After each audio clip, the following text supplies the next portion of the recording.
que se van haciendo en el camino en función de la respuesta que tiene la psicología y la psicoterapia ante esta comunidad y donde luego nuestros maestros nos van debiendo. Ese fue mi caso.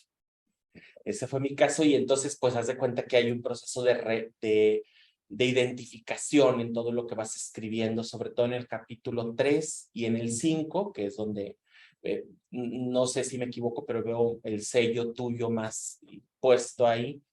En el 3 haces padrísima una investigación que tiene que ver con los currículos de las maestrías, principalmente especialidades que en México ofrecen la maestría en terapia familiar o familiar y de pareja.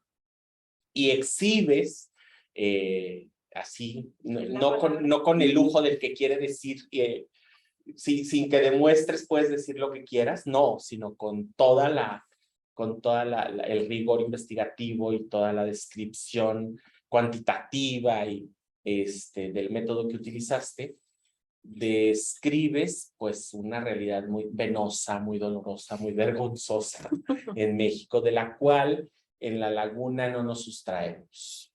Ha sido una realidad desde hace 30 años en La Laguna que la psicología clínica especializada ha sido casi colonizada. Todavía no hablo de la colonización a la que te refieres en el 5º capítulo, por la terapia familiar. Un alto porcentaje, no puedo precisar el porcentaje de los psicólogos clínicos con maestría en La Laguna, son maestros en terapia familiar y en pareja. Solamente quienes han venido de fuera o quienes ahora en los últimos años han podido acceder a algún entrenamiento en línea en algún otro país, en alguna otra ciudad, o los que nos formamos en algún método que pudimos tener o en alguna escuela terapéutica que pudimos tener acceso aquí cerca en Monterrey. Entonces, y de todos esos terapeutas, bueno, pues tenemos ahí muchos ejemplos. Yo les puedo platicar, porque te digo, se vinieron en cascada, pues muchas situaciones cuando tú describías toda esta heteronorma, todo este heterosexismo, toda esta heteropatriarcalidad puesta en la figura del terapeuta, desde su formación, desde las instituciones que lo forman. Entonces, pues, se me vinieron vivencias. Estaba yo, ¿qué te digo? En 7º, 8º de la carrera, casi terminando la carrera, y una maestra, hoy con grado de doctorado, con maestría en terapia familiar, formadora de muchos terapeutas familiares que vinieron después, hablando de diversidad sexual. Estamos hablando de hace 20 años, 90 y 2001. O sea, ya se había despatologizado, ya el tema ya estaba sobre la mesa, no como está ahorita. Y entonces en un momento dice textual, cuando alguien le pregunta, que no fui yo, sobre un asunto de diversidad. Dice, pues es que son inmaduros sexualmente porque pues se quedaron en etapas previas e infantiles. Sí, son infantiles, textual. Los jotos son infantiles, por eso les gustan los niños. Y era la maestra de psicología clínica y era la psicoterapeuta familiar. Y de esas, pues ahí hay muchas otras experiencias. Pero no se trata aquí yo de relatarles tampoco mi vida. Pero sí, ya después de mi etapa de profesor, he tenido experiencias con colegas que tienen esta formación y después, pues de 10 años para acá, he tenido la fortuna, debo de decirlo y además me enorgullece mucho decirlo, porque a lo mejor esa es la diferencia, hablando desde el texto de formación. Sin ser terapeuta familiar, porque mi formación es en psicoterapia humanista existencial, ser desde hace como 10 años formador de psicoterapeutas, de terapeutas familiares. Principalmente en la primera oferta que hubo hace 30 años aquí en la región y que sigue vigente, abierta la propuesta. con un programa que se ha ido modificando y que en la última modificación de hace algunos años participé, y entonces hay una materia de sexualidad en la pareja, donde se ven temas que tienen que ver con género y con diversidad. O sea, yo soy ese que tú mencionas, yo soy ese aislado que hace sus luchas así como solito, y que luego los compañeros terapeutas importantes de gran renombre vienen, pues no de construir el trabajo, porque pues la gente es lista y la gente se da cuenta. Una vez que se da cuenta, ya se dio cuenta. Entonces, bueno, pues participando en esa formación de terapeutas, en esa real formación de terapeutas integrales. Luego, bueno, pues he tenido la oportunidad de trabajar también aquí en la Ibero, en la formación también de terapeutas familiares, en una materia muy padre, histórica, en donde pudimos hacer un análisis de la historia y de la parte de lo sexual y lo genérico, pues desde Engels, y entonces, pues, si tengo una materia de maestría en educación, pues ahí aterrizo el tema, o sea, a ninguno se me va vivo, entonces imagínate. Entonces, bueno, pues el objetivo está muy claro en el quinto capítulo, que me parece muy esperanzador después de que describes toda esta colonización heterosexista de los terapeutas y de sus formadores. Hay una forma, hay un camino que también se propone, en donde el inicio de ese camino tiene que ver con, pues, volver a nosotros mismos la mirada, hacer un escrutinio, poder definir, describir, hasta con el lujo del descaro, ante nosotros mismos, cuáles son mis juicios, cuáles son mis prejuicios, cuáles son mis atavismos que tienen que ver con los introyectos, sí, que manejes esta palabreja que a mí me gusta mucho, desde la infancia y en mi formación de psicólogo y de psicoterapeuta, que no me sirven y no me funcionan para ser un terapeuta hábil y un terapeuta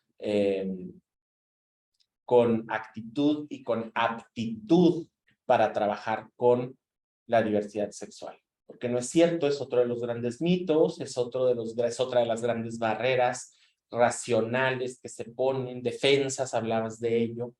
Es igual, la terapia es la misma para todos, somos humanos y todos tenemos los mismos problemas. No, no es cierto, no es cierto, hay que tener una sensibilidad y una cercanía, y hay que conocer la situación, hay que acercarnos, somos psicólogos clínicos, psicoterapeutas, pero no podemos sustraernos de la formación también psicosocial, y hay que acercarnos a ser un poco también psicólogos sociales, y de eso, en otras palabras, pero también hablas mucho. Hay que buscar este bien social desde los valores sociales, y hay que entender que los grupos tienen diferencias por su origen, por sus necesidades. Hay que entender que en el caso de la comunidad LGBT,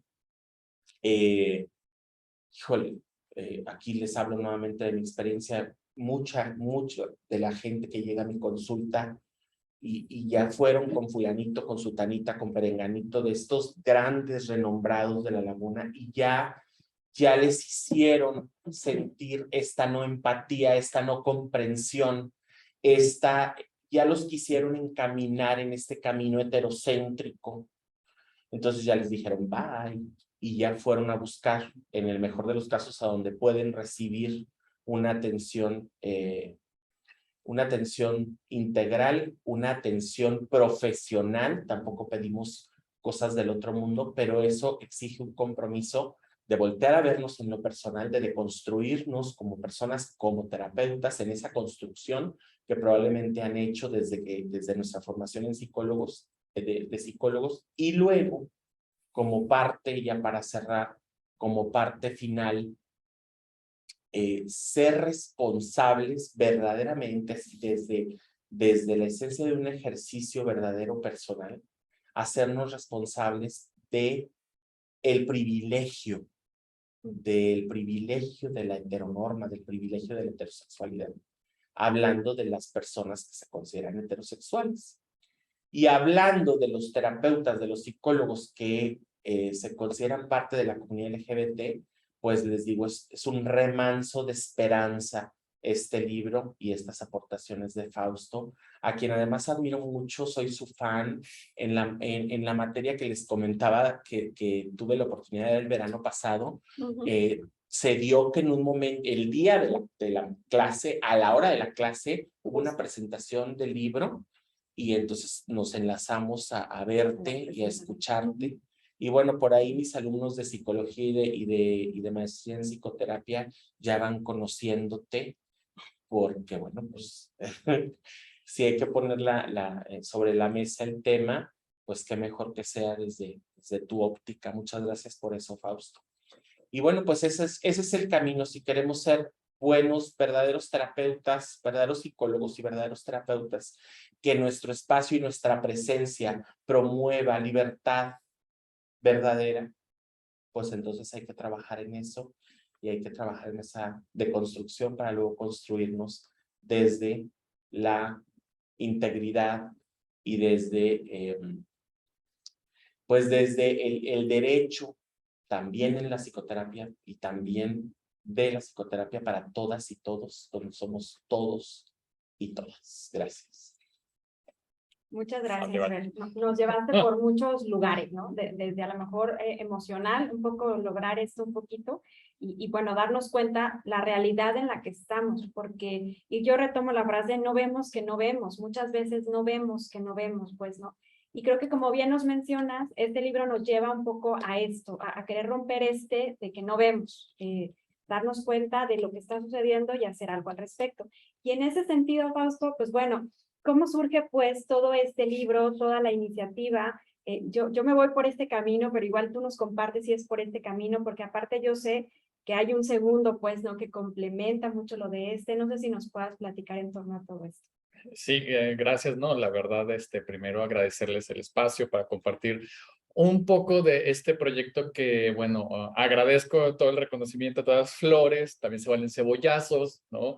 De agarrar y decir, no, pues Fausto, bueno, es un trabajo colectivo, ¿no? En el que trabaja también Aura, Jessica Gómez, ¿no? Amigas que precisamente contribuyeron precisamente en la construcción del texto, porque no es fácil elaborar un material como este y también llegar a la publicación, ¿no? Porque por eso también es gratuito, lo pueden descargar, está en PDF, no tiene ningún costo. Porque también tenía como un poquito esta parte contestataria que muchas veces nos topamos dentro del campo, que tiene que ver con que, vengo a vender mi libro, mi último libro, y yo soy la famosa o el famoso o famose, ¿no? Como quiera nombrarse la persona. Y la idea es precisamente eso, ¿no? Como compartir un poco de esto, ¿no? Y parte de, como que del origen, inicialmente, claro, o sea, tiene que ver con una experiencia encarnada, ¿no? Lo hablamos desde acá, ¿no? Esta parte que intenta entrar al posgrado y hay preguntas incómodas que me hacen y que de alguna manera son preguntas históricas, ¿no? Que te pregunten el por qué no tienes novia. Y es una de las preguntas para entrar al posgrado en terapia familiar, al menos en la UNAM. Ya se fue esa coordinadora, le agradezco mucho la lección. Está en las dedicatorias del libro. Entonces, agradezco que no haya yo entrado porque me doy cuenta de que no es una pregunta casual, no es una pregunta que le surgió por ahí, ¿no? O sea, hasta referencia tiene. O sea, si se van al texto de Jay Haley, que es terapia estratégica, él menciona que quien deba ser terapeuta, ¿no? Tiene que tener, primero, ser un varón que esté casado, no menciona la iglesia, pero dice que tiene que estar casado, tener hijos, ¿no? O sea, y en esta, digamos, sugerencia que plantea de este imaginario colectivo de quién debe ser terapeuta familiar, se reproduce al día de hoy. Y lo sé porque ese texto, cuando ya yo tomo la maestría en terapia familiar, me lo volvieron a dar. Porque de origen yo soy médico social. Sí, tengo licenciatura en psicología, me voy a medicina social, investigo todo este tema, ¿no? Porque hay una área que se conoce como recursos humanos en salud y específicamente en salud mental. Y entonces yo me dedico a revisar programas y precisamente plantear en política pública educativa, sobre todo en lo que es el CIFRIS. No me pregunten qué significa CIFRIS, pero es la entidad que regula la práctica médica, la práctica en enfermería y en psicología, pero específicamente clínica. Y entonces, basándome en eso, es cuando en el proyecto de la maestría, pues surge precisamente esta pregunta. O sea, aquello que yo viví encarnadamente, ¿es un problema estructural? Vamos a plantearlo así, vamos a desarrollarlo, a ver qué pasa, ¿no? Afortunadamente y desafortunadamente sí salió algo de esa No fue tu inquietud. mala suerte, digamos. Claro, no, o sea, no fue mala suerte de que no, Exacto. nomás te vieron feo y a esa Te pregunta tocó. le hacen a todo el mundo, ¿no? Y desgraciadamente si se lo hacen a todo el mundo, pues es un problema estructural. Y entonces precisamente se plantearon 3 indicadores de entrada, de proceso y de salida. En política pública se trabaja mucho esto para ir sondeando precisamente si aquellas propuestas tienen una utilidad práctica y van a dar un beneficio a terceras personas, ¿no? En este caso, precisamente a la gente usuaria de la terapia familiar. Porque si tú estás viendo que en el plan curricular nos preguntamos, ¿existe la inclusión en el programa curricular de cierto tipo de universidades? ¿Sí o no? Entonces, era un checklist de cuántas están en este momento. Sí. Bueno, no en este momento.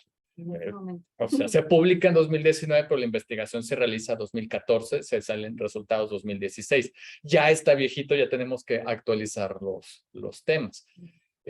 Sin embargo, precisamente era ver de todo el país cuántas universidades primero tienen licenciatura en psicología y de estas, cuántas tienen posgrados en terapia familiar, cuántas son entidades públicas, cuántas son entidades privadas, porque también ahí nos está diciendo pues el acceso también a la información, el acceso a la formación, ¿no? Porque se vuelve una formación cara también.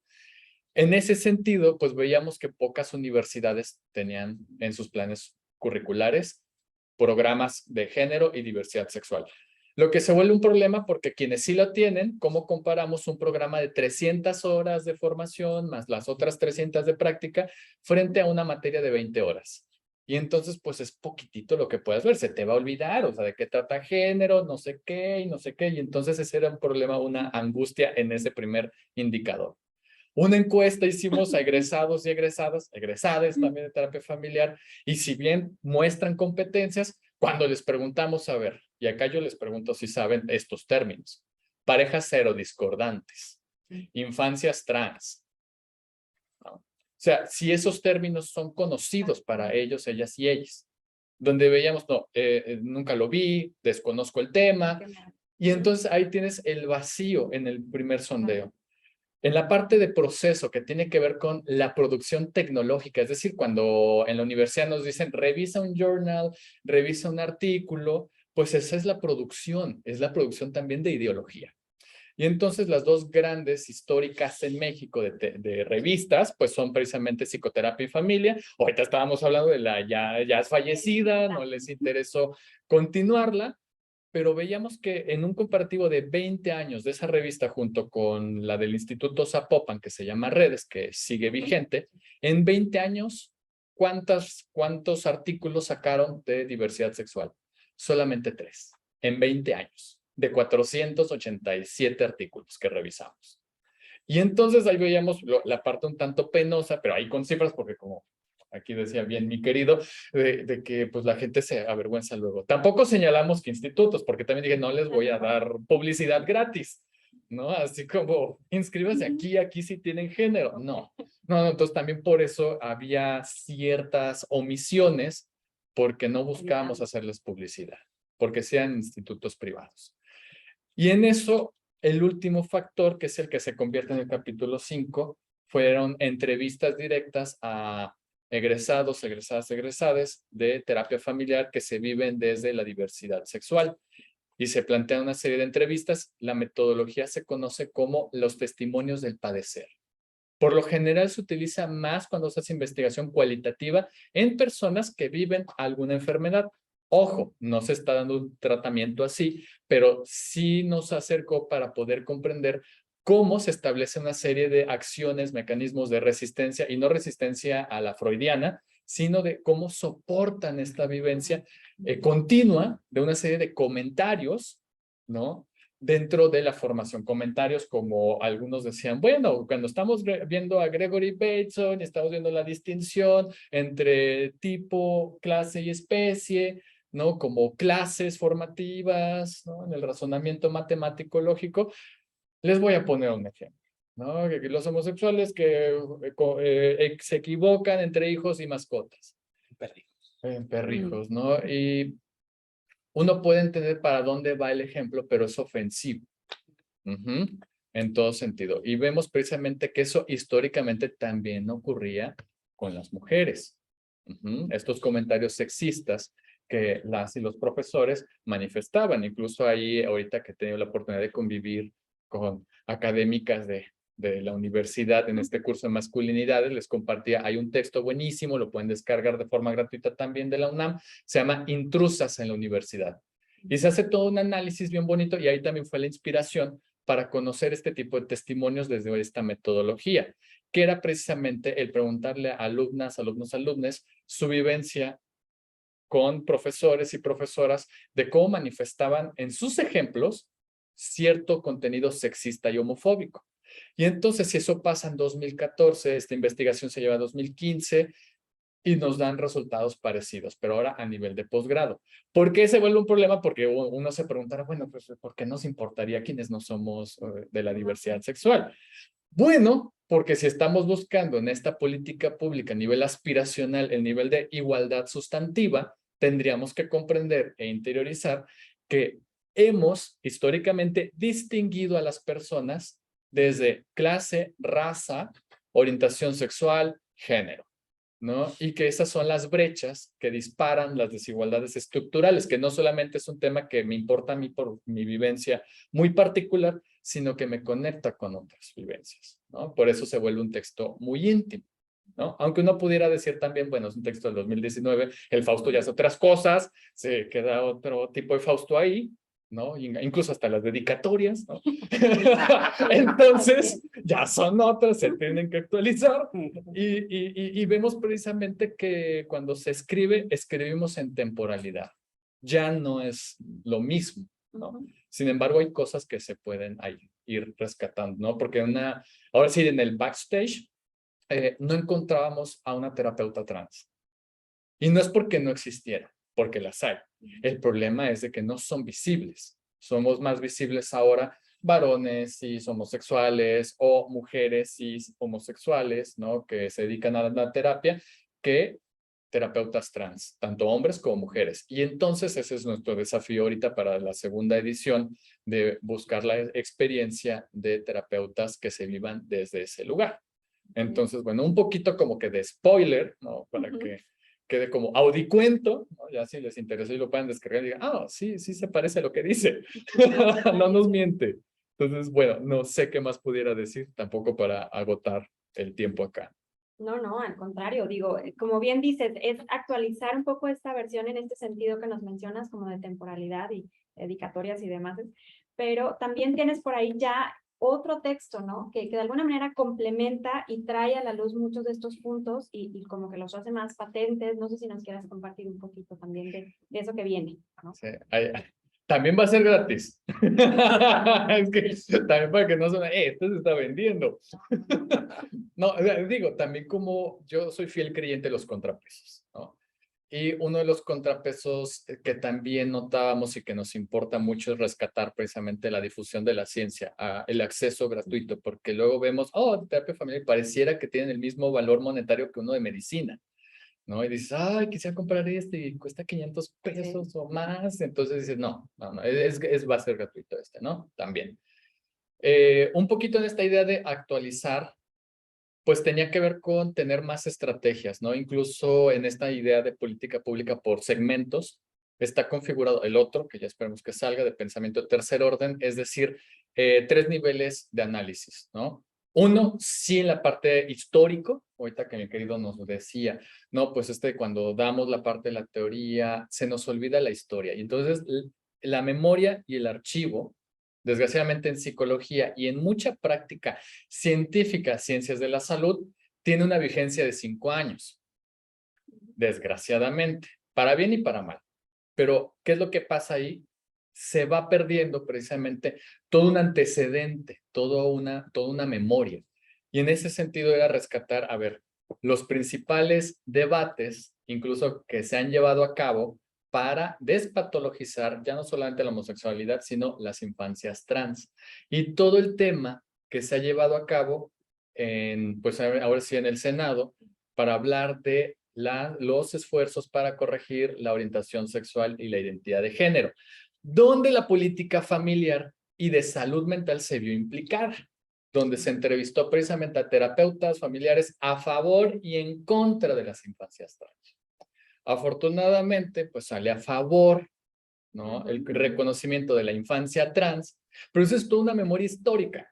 O sea, no es de casualidad, no es un tema de hoy. Entonces, esa parte de todo ese proceso histórico, pues era rescatar, ¿no? Que es un proceso actualmente, no sé cómo se esté debatiendo acá en Coahuila, pero valdría la pena como darle seguimiento a eso, porque va a implicar nuevamente qué opina él o la terapeuta familiar sobre este tema, porque está en contacto con las familias que llegan y preguntan qué está pasando con mi hija, hijo, hije, porque ya no sé si utilizo este lenguaje, si es lenguaje incluyente, incluso es otra pregunta muy interesante que ya después dará para otra cosa. Y los otros segmentos, la parte sí de epistemología, los cambios epistemológicos, ontológicos, también de investigación, porque ya vimos que no se investiga del todo. Y bueno, y entonces son estos segmentos, pero ya es hablar mucho spoiler del otro libro, que ya espero que ya sale. Y luego ya no lo leemos. No, también no lo vamos a echar. Bueno, no sé si vayan teniendo preguntas, digo, sería muy importante si nos las quieren compartir, digo, ya sea para cualquiera de ellos, nos comentan si hay algunas preguntas, si hay tiempo para ello. Y bueno, pues no sé, ver algo que nos quieras complementar de esto que nos comparte Fausto, pues, ¿no? Y mientras, si van generando algunas preguntas, se les agradecemos, nos avisen. Pues bueno, la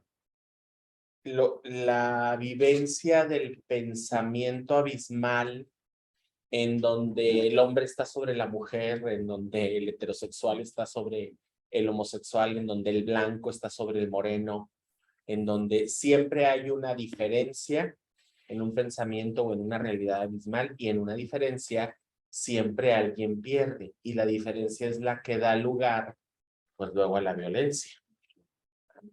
Entonces, me parece que desde esta perspectiva, los textos, pues, los trabajos que vienen en esta recopilación, en este trabajo en conjunto, que hoy nos presenta y representa aquí Fausto, abona no solo al conocimiento y no solo al crecimiento de futuros psicólogos o terapeutas, sino también en este factor social, como personas de una sociedad que busca ser más justa, obviamente desde la academia. A mí me gusta mucho y me llena, me sensibiliza mucho que los académicos tenemos mucho que hacer en eso, no solo los académicos en terapia. A mí me trae recuerdos también cuando hice el doctorado en desarrollo educativo, cómo tuve que usar muchas argucias para convencer a mi coordinador de tesis para que pudieran entrar las variables de creencias sobre género, de homofobia, en un estudio de situación emocional de docentes. No, eso no tiene nada que ver, ¿eso para qué? Eso no lo metas, eso cómo lo medimos. Muchas trabas, mucha negación y mucha racionalización en función de ponernos de cerca, en contacto con el tema. Gestálticamente diríamos mucha deflexión.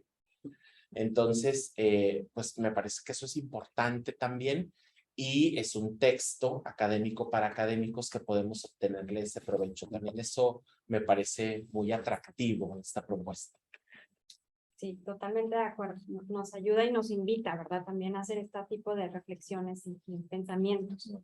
Bueno, pues no sé si haya algo que quieran agregar, si hay algo que esté quedando por ahí, ¿no? Que esté generando. Creo que nos está generando como mucha reflexión, pero también como ponernos a pensar, o eso espero, pues, ¿no? Ponernos a pensar en lo personal, cómo estoy yo trabajando por esto, cómo estoy viviéndolo, desde dónde estoy parado, reconociendo todo lo que tengo y no tengo, pues, ¿no? Entonces, bueno, no sé si hay algo que quieran complementar. Sí, yo como Adelante. anuncio parroquial. Bien. precisamente como producto de esta pues, amistad, incluso con el posgrado de acá de Ibero, con el programa de Derechos Humanos de acá de Ibero Torreón, desarrollamos diversas actividades, todas virtuales, y una de ellas como producto fue precisamente un programa que ya tiene un rato que estamos dándole duro, ¿no? Que se llama Formación en la Práctica en Terapia Familiar Sistémica Multicultural con Perspectiva de Género. Es gratuita. Si quieren tomarlo, súper bienvenidas, bienvenidos, bienvenides, ¿no? Bueno. Donde precisamente tratamos de compartir como todo esto, ¿no? Y es precisamente un convenio que hemos hecho entre la UNAM, que es el colectivo Estudios de Género, particularmente que yo coordino allá en la universidad, y precisamente con acá, mi querida casa de estudios también, Ibero Torreón. Entonces, pues nada, si quieren, luego les pasamos también el enlace, lo pueden ahí en el Facebook, que es CGSOAYED UNAM, y entonces ahí cada semestre hacemos la convocatoria y si quien quiera y se le ajustan los tiempos puede pues incorporarse, ¿no? Sí, qué bueno que lo mencionas, para estarles haciendo llegar las ligas. Digo, se las hemos hecho llegar, se las hemos hecho llegar cada vez que inicia, pero sería bueno como recordar, pues no, me encanta, muchas gracias. Pues bueno, no sé si hay alguien que tuviera alguna pregunta, sería el momento. Si no, pues entonces agradecerles puntualmente su presencia, agradecerles que nos hayan venido a compartir todo esto y bueno, pues quedamos pendientes pues para lo que vaya siguiendo y publicitar todos estos eventos y todas estas actividades, pues. Muchas gracias. Les voy a hacer entrega de... De veras no hay duda. Digo que sí. En lo que entregan, de verdad no hay dudas. A ver, en serio, porque si no andamos callando a la gente. Y no queremos censurar. ¿No? Bueno, entonces me permito leer la constancia, ¿no? La Universidad Iberoamericana Torreón otorga la presente constancia al maestro Mario Fausto Gómez Lamor por su valiosa participación en la presentación del libro La Terapia Familiar Sistémica en la comunidad LGBT+. 7 de septiembre del 2022. La entrega y bueno, acá también les tenemos un pequeño detalle. Los souvenirs. Sí. Así que te encanta. Está bueno. Así que te encanta. Sí. Y bueno, Fer, también. Muchísimas gracias. Su constancia y su detalle, ¿no? Les agradecemos mucho a ustedes y pues a todos los presentes. Muchas gracias por su asistencia. Gracias.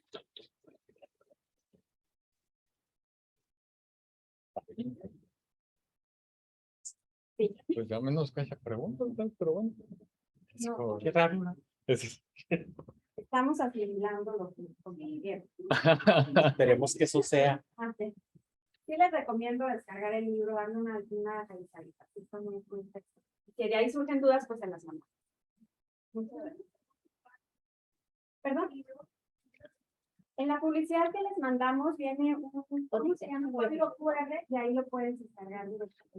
De hecho, pueden entrar a Google y en Google ponen la terapia familiar sistémica y la comunidad LGBT y ya sea que lo descarguen por Google Books o por ResearchGate, que es bueno, donde yo pongo mis publicaciones, ahí también pueden entrar. Entonces, ahí está. Dale, yo ya iba a parar la presentación acá. Sí, sí te escuchas. Bueno, me causa duda. Ustedes hablan de no vemos que no vemos.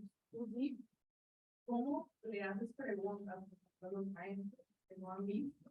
O sea, que no se han dado cuenta que ellos hacen comentarios homofóbicos, hacen comentarios que segmentan pues, a los participantes. ¿Cómo les dices, oye, hacen comentarios así de esa forma?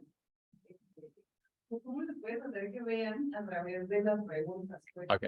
¿sí? Ya.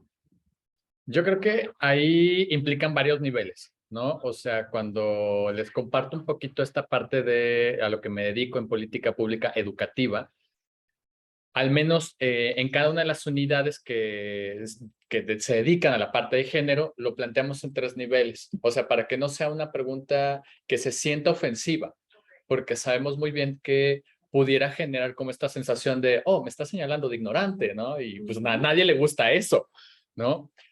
Y entonces lo que trabajamos son 3 niveles, o sea, sensibilización en un primer momento, ¿no? En esta parte de sentir que esta información te toque. O sea, te toca en el momento en que sales de la academia, te toca en el momento en que estás viendo que a una persona no le permiten entrar a algún espacio por su condición de raza, clase social, género. Entonces, esa es la parte de sensibilización, pero no podemos quedarnos solamente en sensibilización. Viene la parte de la profundización, que es, dependiendo cada una de las áreas, ver qué se ha publicado, qué se ha hecho con respecto al género, raza, orientación sexual en su área, para que precisamente ya vaya viendo, se vaya no solamente sensibilizando, sino que diga, ah, mira, existe este protocolo, ah, existe esta forma de intervenir, ah, existe todo esto, y entonces ya lo ve algo familiar, porque muchas veces, y eso me ocurre en medicina, yo, como tal no soy médico clínico, yo soy social, dicen que carajos es esto, no somos unos híbridos ahí entre epidemiología y política pública. Por eso dicen, bueno, ¿esta cosa qué es? Bueno, producto de la posmodernidad, disculpen. Entonces, ahí precisamente tiene que ver con la especificación de la información, por eso es importante publicar desde nuestras áreas, para que no sientan que, bueno, pues si ya cambió mi actitud, ¿y ahora qué hago con mi cambio de actitud? ¿Cómo lo instrumentalizo? Y entonces es ahí donde se convierte en esta parte de acceder a una serie de elementos que te digan, ah, si tú eres nutrióloga, por ejemplo, es sorprendente cómo hay una serie de estereotipos en el momento en la que interpretan el cuerpo de un hombre y de una mujer, y luego cómo están entendiendo el cuerpo de una mujer trans, cómo entienden el cuerpo de un hombre trans. Y entonces ahí se vuelve interesante cómo está el asunto. Incluso en la condición de raza, han habido interesantes aportes de médicos y médicas afroamericanos y africanos que han dicho, todos los textos me presentan una anatomía de gente blanca, pero nuestra condición evidentemente no solamente es el color de piel como algo superficial, sino que sí hay diferencias ahí y no las vemos. Y entonces apenas el año pasado salió un libro de anatomía para entender las vivencias de cuerpos afroamericanos, por ejemplo. Entonces es la parte como súper interesante, pero ahí fue totalmente a profundidad. Luego el otro nivel es la profundización y la profesionalización. Por eso en estos 3 niveles nosotras estamos trabajando. Por eso les invitamos a uno que es de introducción a estudios de género y masculinidades, que es la parte de sensibilización. El otro que es más la parte de la profesionalización o profundización más bien, investigación con perspectiva de género, porque cada quien desde sus áreas le ponen el enfoque y van construyendo, van investigando, y ya la profesionalización viene el cómo tienes que trabajar con personas que viven diferentes condiciones, ¿no? Entonces, sí, son como estos 3 niveles para que no se entienda de que, bueno, nomás no le preguntes, o pregúntale suavecito, o dile eso, ¿no? Porque incluso en los espacios universitarios pareciera que nos preocupa mucho esta parte de cómo se genera el conocimiento, pero también está la contracara, que es cómo se construye la ignorancia, que es lo que poco hemos visto, que es lo que no, a ver si como que no vemos, aunque ya estamos corrigiendo eso, porque estaríamos suponiendo que quien puede ver, o sea, como un ejercicio del sentido de la vista, es mucho mejor que quien no lo puede ver, es decir, una persona que está ciega. Y eso se le llama una discriminación también en términos funcionales, ¿no? Entonces ya estamos hablando de sesgos. Entonces por eso el Fausto del pasado habla de lo que se puede ver y no, ahorita ya tendríamos que corregir el lenguaje porque sí estaremos generando una discriminación con respecto a las diversidades funcionales, ¿no? Entonces también ahí están las correcciones que hacemos. Pero no sé si todo este rollo te ayuda. Sí, porque al final de cuentas, pues todas las profesiones, digamos que poder percibir, poder percibir esta diferencia. Claro. Yo que soy maestra, pues tendría que tener la capacidad de entender la diversidad y los sesgos y las diferencias que a veces no ven. Entonces, pues, todos los que estamos aquí nos corresponden. Gracias. Claro, no hay de qué. A ver allá. Ya nos estábamos despidiendo y si habían dudas. Es el efecto de cuando cierras el salón, la puerta del salón y todo, y llegan 3. Luego se te iban a acercar. Sí. No, así que escuchamos todo. Sí, Sí. claro. Hola, bueno, siguiendo un poco el comentario que decía, bueno, que base a Ceci. ¿Y qué tal con aquello de, bueno, si lo importante aquí es, digamos, cuestionar esta onda de no ves que no ves? ¿Y qué tal si piensas que ves, pero no estás viendo? ¿Y cómo reflexionar eso? Porque creo que estamos en un momento, en una época, donde, bueno, lo políticamente correcto pues avanza, ¿no? Es decir, la cuestión de la discriminación en ciertos aspectos de nuestro sentir, pensar, hacer, pues avanza ya, cuida ciertas cosas. Pero hay un montón, digamos, que quedan fuera y que creo que son las de sustancia, las de contenido. Por ejemplo, si una persona tiene la disposición de cuestionar un poco todos estos privilegios, pero pues bueno, no siempre alcanza para cuestionar de manera más amplia, ¿no? Porque implica, digamos, un cambio en el epistema, es decir, desde dónde estás conociendo y cómo estás conociendo, y si disciplinariamente el conocimiento científico en general, la academia está atravesada en términos políticos, como dicen, raza, clase y género. Digamos, no sé qué tanto el libro o la experiencia que ustedes tienen nos ayuda a ir avanzando y trascender esta cuestión de simplemente actuar en términos de lo políticamente correcto, porque esto de lo políticamente correcto me parece que en un primer momento está vinculado con, digamos, un respeto superficial o de forma de lo diferente, es decir, de la otredad. No sé, voy a ponerlo así en términos muy caricaturescos. Ok, yo respeto a las personas por orientación sexual siempre y cuando no me hablen. No sé, infinidad de cosas, ¿no? Esa relación con la otredad, con lo diferente, con la normalización, es un poco simplemente pues un respeto, digamos, hacia afuera, y eso no implica el que te dejes impactar por la otredad, por la alteridad o el término lo que le queramos poner. Es decir, queda de fuera y que bueno, es muy bonito y son los avances que ya tenemos, ¿no? Pero un poco, ¿cómo, no sé, en su experiencia o qué nos podrían comentar para ampliar el cuestionamiento sobre este tipo de temas y que claramente, porque claramente si no lo hacemos, si nos quedamos en el cuestionamiento políticamente correcto, pues tiene implicaciones políticas de discriminación, de violencia y dominación en nuestro ejercicio profesional, en nuestro ejercicio académico, docente, en el aprendizaje y por supuesto en la terapia. Claro. También tenemos miles de experiencias que podemos haber escuchado, visto, haber sido parte de dinámicas que reproducen este tipo de violencias y de discriminación. No sé si me di. Sí. ¿Te parece? Ahorita lo comparto. Tú eres el... No lo comparto. No, bueno, soy un ñoño insufrible. Y una de las cosas que me ha gustado muchísimo, sobre todo, o sea, de esta pregunta, por un lado, cuando nos acercamos a esta parte de la política universitaria, de que tienen que haber programas de género, una de las preguntas que nos hacemos es, ¿perspectiva de género o la perspectiva de Genaro? ¿No? O sea, la perspectiva de Genaro lo que te va a decir es lo políticamente correcto, donde no toca de fondo los cambios estructurales que se tendrían que hacer. Un poquito pedagógicamente, por eso les planteaba estos 3 niveles que siempre tratamos de llevar a cabo. Ahora, en la práctica, yo lo tendría que desarrollar, o al menos lo que les quiero compartir, desde donde me muevo, que es la parte de recursos humanos en salud mental, tanto medicina familiar, terapia familiar y psicología. Entonces, voy a hablar desde ahí. Y la parte de transformar la idea de que la disciplina es totalmente instrumental, es fundamental para evitar lo políticamente correcto.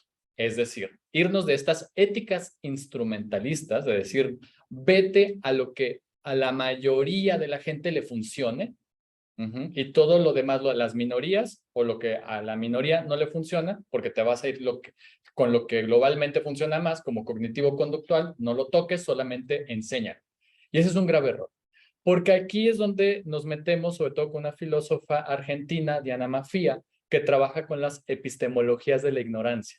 Y hay como 3 niveles súper chéveres que ella trabaja, que es decir, a ver, hay esta ignorancia errática, que es yo no quiero saber nada.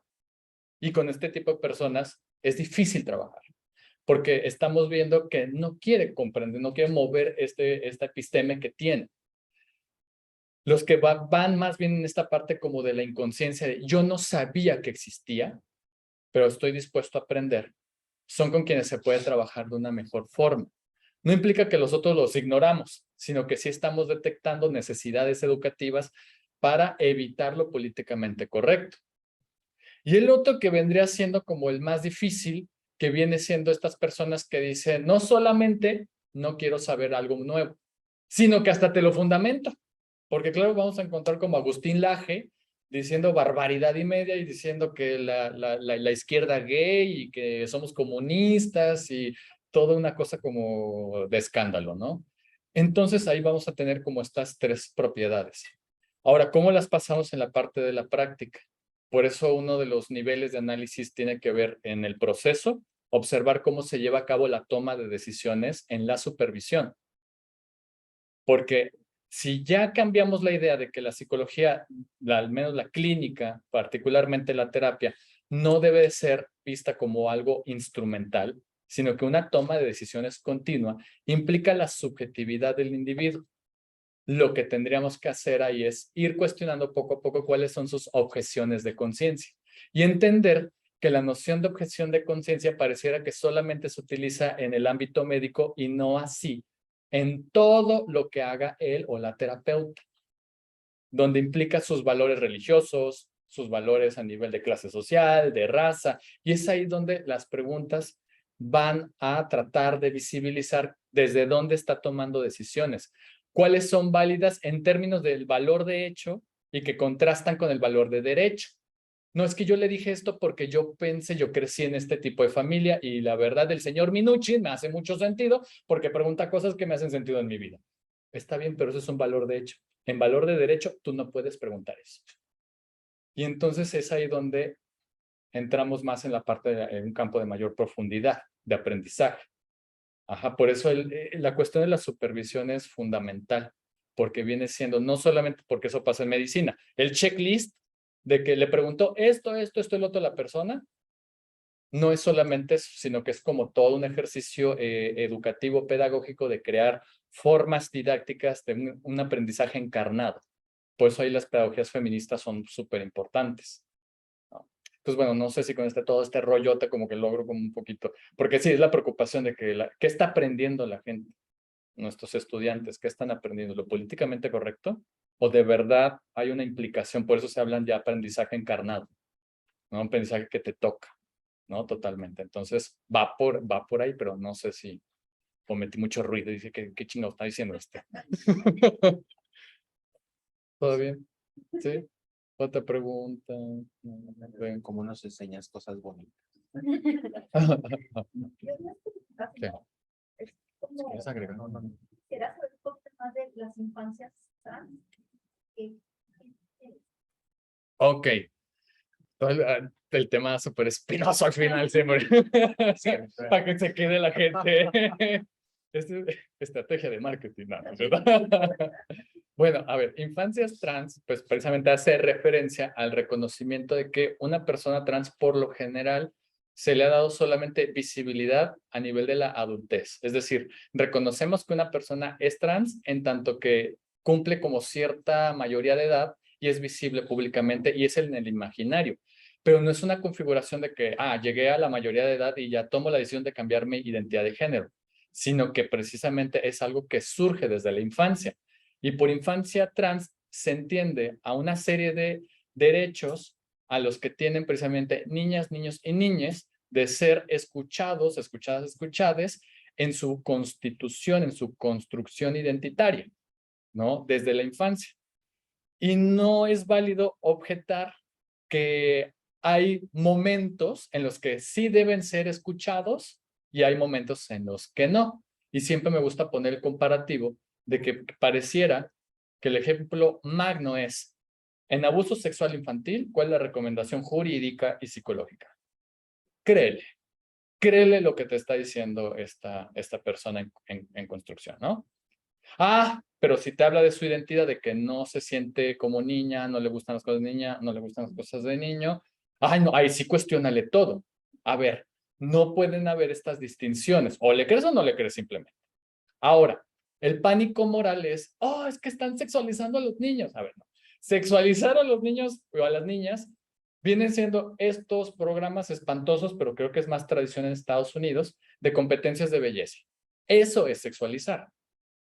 Acá lo que es brindar una serie de, digamos, andamiajes culturales para que la identidad en construcción de esta personita, pues pueda tomar decisiones, ¿no? En derechos humanos tenemos el principio de dignidad, que se compone de autonomía y voluntad. Ajá. Mi propio querer, o sea, yo poder elegir entre diversas opciones bajo mi propio querer. Otro pánico moral, que viene siendo, oh, van a medicar a los niños y a las niñas. No, no pasa así. En la adolescencia, lo que pasa es de que un endocrino lo que va a recomendar es solamente bloqueadores hormonales, ¿no? Para que en lo que se va desarrollando la identidad de esta persona, pues pueda acceder, como por ejemplo, a la transición social, que es el cambio del nombre, ¿no? El cambio de ropa y todo eso, y llegar a la mayoría de edad y ya decidir si me quedo así o simplemente digo, la verdad lo experimenté, estuvo chévere, pero la verdad, tal vez me quedo con el otro. Así, ¿no? Y entonces la parte como interesante, y por eso son como todos los debates, de que tiene que ver con todo un proceso, digamos, protocolar, que ha sido vigilado desde derechos humanos, desde las mismas comunidades trans, desde mismos médicos, ¿no? Entonces no se está medicando a las infancias. Lo que pasa es precisamente que a ciertas edades se recomiendan cambios que son reversibles y otros que son irreversibles, que viene siendo esta parte, ya cuando acceden precisamente al reemplazo hormonal, que ese sí se tiene que tener con una vigilancia, y o si quieren prótesis y operaciones, y hay veces en las que precisamente se está buscando el considerar que la noción de mujer no tiene que ver con un sustrato biológico, para que precisamente estas personas no se expongan a operaciones costosas y dolorosas, por ejemplo. Entonces va por ese sentido, ¿no? Entonces, eso es como infancias trans en general y es como la información que luego brindamos, porque yo no soy endocrino. Pero luego nosotros la reflexión de que como Sí. padres no educamos ni en las emociones. Educar para que se construya una identidad está en ¿cómo? Si nosotros fuimos conscientes, ¿cómo construimos nuestra identidad? Está buenísima la pregunta. Es que sí, porque de hecho llegan familias muy agotadas porque, híjole, es que ya entré a este grupo familiar y estoy con esto, y se entiende porque es parte como que de este duelo acerca de la identidad, porque claro, en esta parte de las expectativas, lo hablábamos en el curso, el baby shower, y qué voy a hacer con todas las cosas rosas que ya tienen. ¿No? O sea, ¿qué hacemos ahora? Claro, se entiende como toda la frustración, pero digamos que hay luz en este camino, ¿no? Solamente es sí en esta parte de la guía, porque yo no soy papá, ¿no? Pero entiendo un poco estos testimonios en primera persona que me van diciendo, es que pues a mí no me dedicaron nada de esto y ahora tener que tomar como estas escuela para padres de infancias trans, pues se vuelve complicado y claro que se le tiene que dar como este acompañamiento emocional en términos de que, claro, es normal que sienta eso, ¿no? Y que sí, comparativamente a otra experiencia que no tuvo este tipo de vivencias con sus integrantes, pues sí es muy distinta, ¿no? Por eso uno piensa, pues es que yo pensé que era, no sé, como una suerte de jardinería, dejó crecer a la criatura, ¿no? Y a ver a dónde llega, ¿no? Muy silvestre, ¿no? El aprendizaje. Y entonces como que se entiende, por eso es un trabajo muy particular con las familias trans. ¿Cuál terapeuta lo va a hacer? Claro. No, o sea, y es una parte que dejas el espacio de las cuatro paredes porque sí tienes que ver qué grupos de familias trans existen, ¿no? ¿Qué están haciendo? ¿Cómo sea? Porque no es algo clínico, porque hay que entender que psicología clínica es de alguna manera de este principio reparador, o sea, cuando hay un daño, acá no hay ningún daño, acá es más bien pensarlo en un acompañamiento. Y acompañamiento implica la involucración tanto de tú como profesional de la salud y tu conocimiento y contacto con comunidades, ¿no? Entonces, por eso se vuelve más un servicio comunitario que un servicio meramente clínico. Pero pues, ¿qué les digo? Si Secretaría de Salud nos ve con el uso de suelo comercial, yo y flores de vaca es lo mismo para ellos. No hay regulación. ¿No? O sea, con mucho respeto lo digo de las flores de vaca. Tampoco discrimino eso. Pero no sé si haya como otra pregunta. ¿Nada? Acá hay psicólogo. Yo le un comentario que se me hace muy interesante. Oigo. Escuchar desde el punto de vista psicológico. Porque este año, en marzo, la Suprema Corte de Justicia de la Nación decretó una acción de inconstitucionalidad de un artículo del Código Civil de Puebla Ajá. que decía que no se podía llevar a cabo las identidades, o sea, que no se podía llevar a cabo la identidad de género con menores menor de edad.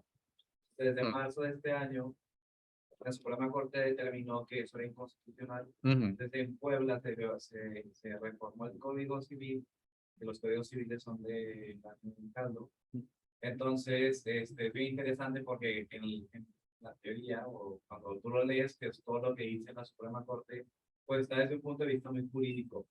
Y en clase de Derechos Humanos lo vemos, y es bien interesante como todas las determinaciones que establece la Suprema Corte, pero obviamente siempre dice como, bueno, y con el debido acompañamiento, como que todo lo que dice, entonces como que hay que escucharlo, porque digo, actualmente se puede hacer el cambio de identidad de género, incluso para las infancias trans, y que viene también de lo que estableció la Corte Interamericana del 2017. Entonces, como que ver esta parte también de la parte psicológica, como que complementa. Ok, va, chévere. No, pues sí, es que está como bien claro. Oh, sí, y luego, ¿qué hacemos con eso? Entonces, sí, se vuelve como todo un reto, porque es nuevamente ir incorporando como otras miradas, como la del endocrino. De hecho, interesantemente, el semestre pasado, en la clínica virtual, atendimos a una chica trans y teníamos en el equipo un practicante que es endocrino. Y entonces la consulta le salió súper gratuita porque le estamos dando acompañamiento psicológico, estaba el endocrino y aparte yo en ese momento estaba en Nayarit y una activista trans de la Casa de Muñecas, se llama la Casa de Muñecas Tiresas, que coordina Kenia Cuevas, pues estaba conmigo y entonces se le dio una orientación desde alguien que se vive como una mujer trans, la parte psicológica y aparte el servicio endocrino, ¿no? Entonces le salió súper chévere, ¿no? Entonces, así tendría que ser el equipo, pero pues, fue suerte, porque no es usual que tengamos en el equipo de supervisión a tanta gente involucrada en el tema. Entonces, me parece súper importante, pero pues, si fue un sueño, así, ay, debemos grabarlo. ¿No? No sé si haya como más preguntas. Porque el efecto de voy a cerrar la puerta y faltan como 3 segundos para que no entren a clase. ¿No? Seguras. Porque allá ya vi caritas de que dicen un sospechoso. ¿Nada? A ver, ahí está. Hueles. Ajá. Sí. Nadie voltee. Yo miro el techo si quieres. Ajá. Que no lo vean. Integración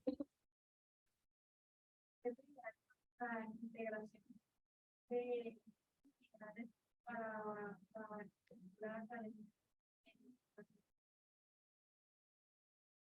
Ok, la integración de estas comunidades, ¿te refieres a? Ok.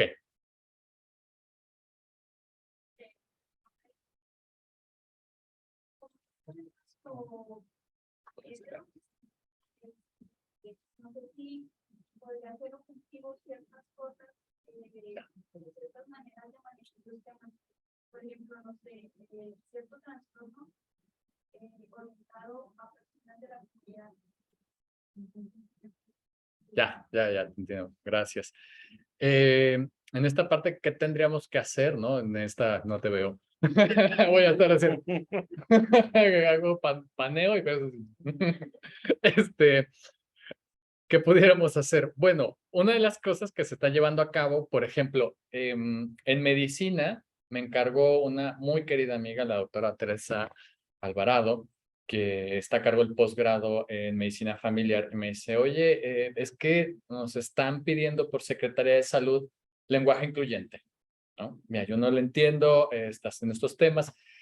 Ya para mí fue un reto porque no soy filólogo, no estudio eso, o sea, no de formación no es eso. Y también me causó ciertos estragos, pero más en la parte académica y ahí yo me agarro conmigo mismo, que estoy entendiendo por lenguaje incluyente. Pero me pareció interesante el reto que tenía que ver con, a ver, vamos a partir de cómo cambiamos, cómo podemos cambiar nuestra forma de dirigirnos a las demás personas. Si notan un poco, les digo hola a todas, todos, todes. Cuando terminamos con ES, primero hay que entender que hay un antecedente, ¿no? Lo voy a poner solamente como ejemplo. O sea, para incluir, hay que ver cuáles son las medidas recomendadas para la inclusión. Una de ellas es lenguaje incluyente. Como tal, uno no pudiera decir es propio de un lenguaje, porque tendría que ver toda una serie de reglas, una serie de codificaciones específicas, históricas. Es más bien una modificación del lenguaje. Tendría que llamarse así, pero nos gusta hacer lo que queremos. Pero... Y entonces, porque en filología, y eso me pareció bien interesante, y sobre todo lo que pasa aquí en México, es los mexicanismos que hemos agarrado. O sea, como ejemplo de la modificación del lenguaje y entender que el lenguaje le pertenece a los hablantes, a los les. Y entonces, si hay estas modificaciones que son históricas, como por ejemplo la palabra chambear, ¿de dónde viene? Bueno, sí, pero sí, también, yo también dije, ay, es obvio. No, no, pero es un mexicanismo que los migrantes que se encontraban precisamente en la parte fronteriza, en Mexicali principalmente, o Ensenada, que iban y venían y decían, ah, bueno, vamos a la Chamber of Commerce, que era la unidad donde les daban como estos trabajos específicos para migrantes. Pero como no hablan inglés, dicen, vamos a chambear, vamos a esta cosa, a la chamba, ¿no? Y entonces es ahí como entendemos, hay una serie de modificaciones al lenguaje de los hablantes, a sus necesidades particulares. Y si hay un grupo que te está diciendo, bueno, vamos a modificarlo porque si yo no me siento particularmente nombrado o nombrada dentro de estos pronombres, pues la ES se vuelve como lo más cómodo dentro de las modificaciones. Porque cuando ponemos arroba o X, o sea, pues ¿cómo? Tengo unos amigos, amiguis, y digo, no suena bien, o sea, no, es imposible, ajá, o amigorra, ¿no? O sea, no sé, con el arroba, ¿no? Entonces, pensando en la parte lingüística, pues sí tienen estos errores y la ES se convierte como esa parte como más cómoda. A lo que voy con este pequeño ejemplo, porque hay más cosas del mexicanismo que uno pudiera imaginarse, pero eso es más bien de los lingüistas. Y quienes apoyan más esto, pues tiene que ver con ir incorporando como estas pequeñas medidas de inclusión, ¿no? Son como los mínimos, ahí viene otra vez la ética. Hay que pensar, al menos en salud, siempre es pensar, aspirar a los máximos beneficios posibles de lo que mi trabajo le pueda servir a las otras personas. No quedarme con el mínimo. Entonces acá el mínimo posible es incluir un poquito esto. Ya después vamos aspirando a máximos. Pero bueno, no sé si eso te ayuda. ¿Sí? Bueno, chévere. No sé, sí. ¿Algo más? Ay, yo sé que por allá ya te vi. Ah, yo señalando, sí. De que hay preguntas. Ah, bueno. No sé. ¿Algo más? Porque ya hemos cerrado como 3 veces y nos detienen el changarro. Así la cortina la detienen. ¿No? Seguros. Wow. Creo que sí, ya. Porque luego no se quieren parar y uno dice, pues, ¿qué hace? Bueno, no, gracias a ustedes. Bye.